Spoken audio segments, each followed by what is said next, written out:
So I'm going to draw the Earth just kind of from the side. So let me see if I can draw a nice semicircle-ish.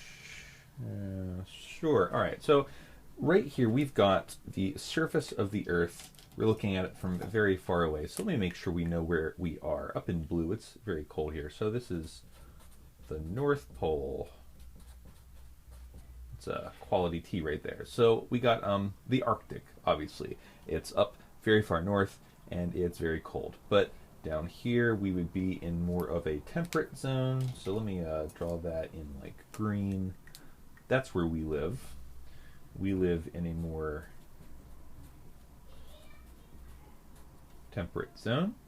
And if you were to keep going down south, you'd end up in a place that's a bit more tropical. Okay, oop, there we go.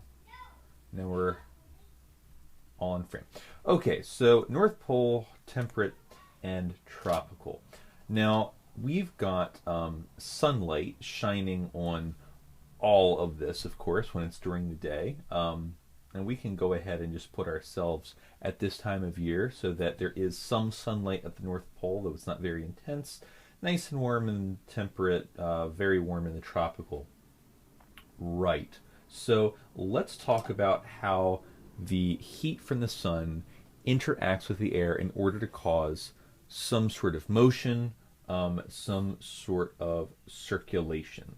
So I'm going to try and stick to using blue for cold and red for warm. So if I'm not going to specify a temperature, I'm probably going to have to use black. Hopefully I won't do that because that's going to look confusing. It's going to look like smoke. So let's go ahead and go down to the tropics. The air in the tropics is going to be fairly warm. So some red dots there should refer to, you know, warm air. Now, we know what warm tends to do. Warm tends to rise. That would be rising from the point of view of the Earth, obviously, because the Earth is that way, so that would be rising. Okay, what about at the poles? Well, air up here is colder, and cold things tend to condense, and condensed things, just like with water, it's the same with air. When it's more condensed, it tends to be more dense. That's what the word means. And that means it tends to fall. Now, you may not see it just yet because they're separated by thousands of miles of Earth and several inches on paper, but these two are two sides of a cycle that ends up happening, and it goes kind of like this. So that warm air is going to circulate up north, and I've lost my marker. This is just the kind of thing you want to happen when you oh, it was capped down. I didn't see it. So as it goes up north, it starts to cool down, and as it cools, then you got that. All right. So what's the other half of this? Obviously, that's going to be this part of that cycle. Now, as this air heads down the temperate into the tropical, then it picks up some heat. And so we've got this global cycle of air going from the tropics to the North Pole. Now, you might ask, all right, so that's the northern hemisphere. What about the southern hemisphere? Well, for the southern hemisphere, it just looks like that. Obviously, it's hard to read, but in the southern hemisphere, you're going to have, in the tropics, that hot air heat up and then move south, down to the South Pole, where it falls around Antarctica, and then that creeps back up northward. Anyway, special effects, ladies and gentlemen. Marker through a piece of paper. But this is a circulation of air that you get all over the world, and this is in this particular direction. Now, I do want to point something out. Let me kind of shrink this down so you have a different scale. So I'm going to do it in this space right here. So let's say this is the whole Earth. Okay? And so let me get the colors. Got to do this right. If I've got this warm air going like that, let me put an arrow on that. And then it turns cold, goes to the poles, falls down, and then creeps back along the Earth and becomes, I probably didn't need to draw it that small, did I? And then becomes warm again. Question is, okay, so what about right there? Where's the wind blowing there? Because if you're on the equator, an inch to the north, it's going to take you north. An inch to the south, it's going to take you south. What about if you're right on the equator? Turns out that around the equator there is a fairly large dead zone of global winds, and it's called the Doldrums. And that is maybe not of too much concern to us, but back in the days where the way that you traveled around the world was by ship and powered by wind, that was kind of a big deal. You could end up stranded in the Doldrums, and you know, it's bad to be stranded at sea. So that is one pattern, one global pattern of wind movement. And now for another. All right, so that one was from that particular point of view. Now we're going to be looking at the Earth kind of like, not along at the side, but like kind of on its face. Obviously, the Earth being round on its face is open to interpretation. So let me draw you a grid. All right, so let's see how I can do this, just kind of freehanding it. So here's going to be the North Pole, so I need to have some lines of longitude. How am I doing so far? Am I doing okay? Yeah, you're doing great, Miss Dresses. Thanks. So let's put some more lines on here. So this would be like lines of latitude. How's my three-dimensional drawing going? Is it going good? Why am I asking? You can't respond. Anyway, so this is... Ooh, my first oof. So here's a... I'm just going to move that down so you can't see it anymore. It's terrible. Okay, so... yeah, I can't do that. Sure, that fixed it. Totally fixed it. So here we've got the a hemisphere of the Earth. That would be a pole. Let's call this the North Pole because we live in the Northern Hemisphere, so we're used to this.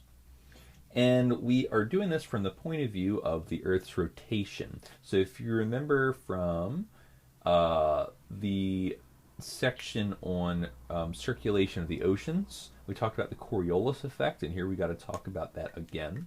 So if we are down south, we have great rotational speeds, like 1,000 miles an hour. And the further north we get, the slower the rotation, until we get up to the North Pole and there's just no rotational, well, there's rotational speed. There's no, it was called tangential speed. The North Pole isn't moving, it's just rotating. Whereas the whole Earth rotating makes the equator rotate very quickly. Like I said, 1,000 miles an hour. Us up here, we're like 700 miles an hour. So, quite fast. Okay. So, we talked about how air is going to drift up north and then back down south when we are talking about, like, you know, being heated up in the tropics, rising up and then moving up to the North Pole and then dripping back down and then coming back. I know depth is not easy to get from this point of view, but hopefully you get the idea.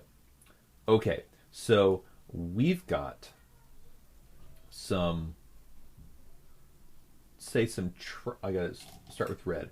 Let's say we got some tropical warm air down here.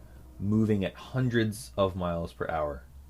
And then it starts to come up north. That means that we have this. In fact, let me do it kind of like this. I'm gonna represent this is just a high quality video right here. I'm going to represent this tropical air with this arrow. Tropical air.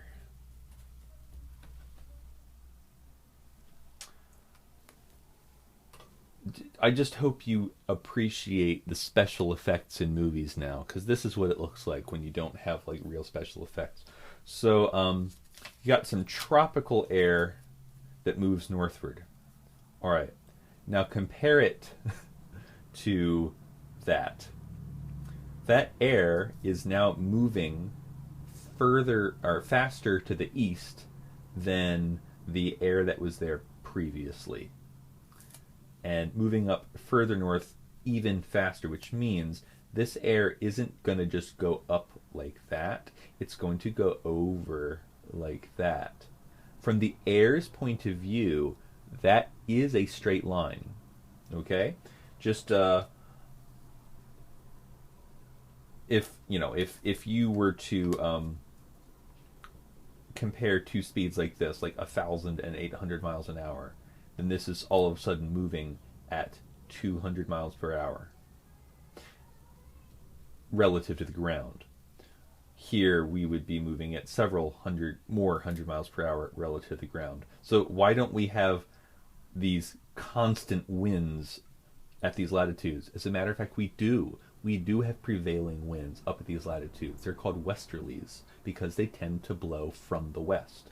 If you had some wind that just seemed to constantly be blowing from the west up here, well, that's the explanation. So just any day that you can actually see clouds moving, today for me it's overcast, you can't actually see the clouds, but any day you can go out and see clouds moving, see what direction they're moving. They're probably moving to the east, in the direction of the sunrise. It might be slightly north and to the east, which would just fit with this even better because this is moving north and east. So the air from the tropics tends to move north, but then trail east. That's typically how you're going to have that. And like I said, this causes a wind pattern called a westerly. And westerlies are winds from the east. Oh my gosh, winds from the east. From the west. How do you screw that up? I found a way. Winds from the west. They're heading to the east. That's what I did. So westerlies are winds from the west. I just love how I wrote it down. It's just there forever. If this was on a whiteboard, I could have just erased it. But no. Anyway, wind moving northward, it trails east, so it turns out to be like a wind from the west. Okay, so how does this play out on the way back down? So obviously, we don't have winds at hundreds of miles per hour up here all the time, because this entire time the wind has been encountering resistance, it's been mixing, so it drags. And after a while, this wind does kind of just end up being the same direction as, the same speed as the surrounding air. But it also cools down. So, cool air, remember, is going to sink. And that means that at this point in the Earth's rotation and in the wind pattern, the air is sinking, and it is more or less at the same temperature as the air was, it's at the same temperature and at the same speed as the air up here. But we have that second leg of the air circulation from the last page in which it starts to move south. Okay, so we had our tropical air posted. Now let's go ahead and have our love this. Let's go ahead and have our Arctic air post-it. Little, and this is the Arctic air post-it. You can read that, right? Yeah. So as this Arctic air descends, it encounters air that's moving faster than it to the east. In other words, if you were moving at this speed while the rest of the world is moving at that speed, you're going to fall behind and you're going to drift to the west. That would be an easterly wind because it's coming from the east to the west. And so we have the opposite of this. It tends to drop, but then turn back. Okay. Now, if you remember the section about the ocean currents, you'll recognize this is the same current, and it's the same current for the same reason. Warm things rise, cold things sink, and the difference in the speed of rotation at the Earth's equator and at its poles causes this motion. Okay, now, also, because just as how things are, reversed in the southern hemisphere, so too this will be reversed in the southern hemisphere. But generally speaking, the textbooks that are written for English-speaking countries are written from the northern hemisphere point of view, and so they'll usually say, and everything's reversed in the southern hemisphere. I kind of feel bad for the southern hemisphere, things written like that. But since we live in the northern hemisphere, we can kind of learn it from our point of view and then just flip it when you're going down there. This is also why hurricanes track this path. You'll remember they tend to come up into Florida and then follow the east coast of the United States all the way out to the Atlantic Ocean. Sometimes they turn more sharply, so they don't end up, running into the United States. The ones that curve more broadly die right away because they go right over the land and they end up starving, they run out of water. But yeah, that's that pattern of wind. Those are prevailing winds. Okay, so this can explain a lot of things in terms of global climate as well as biomes even, because of how weather interacts with land in order to form like deserts and rainforests and stuff. But I'm going to leave this right here, and the assignment will be detailed alongside. Anyway, that's that for now. Stay safe and stuff.